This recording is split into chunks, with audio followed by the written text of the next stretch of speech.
Samantala, nasa Cebu ngayon ang mga labi ng dalawang piloto na nakasama ni DILG Secretary Jesse Robredo sa bumaksak na eroplano.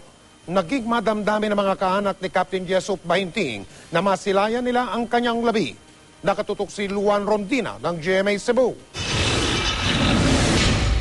Maagang inabangan ng mga kaanak at kaibigan ni Captain Jessup Bahinting ang pagdating ng kanyang labi mula sa Masbate.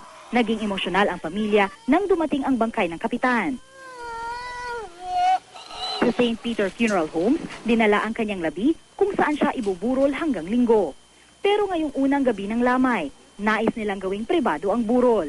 Linggo ng umaga, dadalhin ang labi ni Bahinting sa kanyang hometown sa Hinatilan, Cebu. Habang dinadala ang kanyang mga labi, magpapalipad ng mga eroplano ang mga kasamahan niyang piloto. Maging ang Cebu City Government na magpapalipad din ng chopper at maghuhulog ng bulaklak sa dadaanan ng karo. Sa Lunes ang nakatakdang libing. Nagpapakatatag naman ang asawa niyang si Margarita. Inaalay na lang daw niya ang lahat sa Panginoon. He is a great loss, not only to our family, to the company, even to the church that we are serving. I am committing myself to continue his legacy. Ang mga labi naman ng Nepalese co-pilot na si Shetis Chan, dinala rin dito sa Cebu bago ilipad sa Kathmandu. Isa sa mga estudyante ng Aviator Flying School dito sa Cebu si Chan.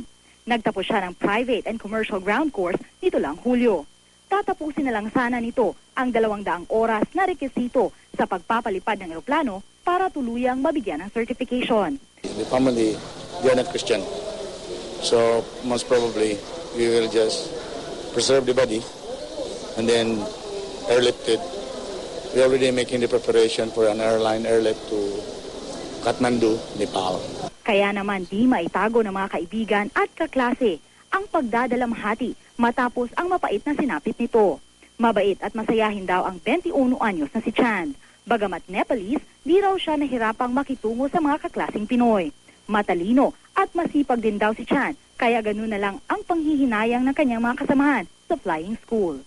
Luan Merondina, nakatutok 24 oras.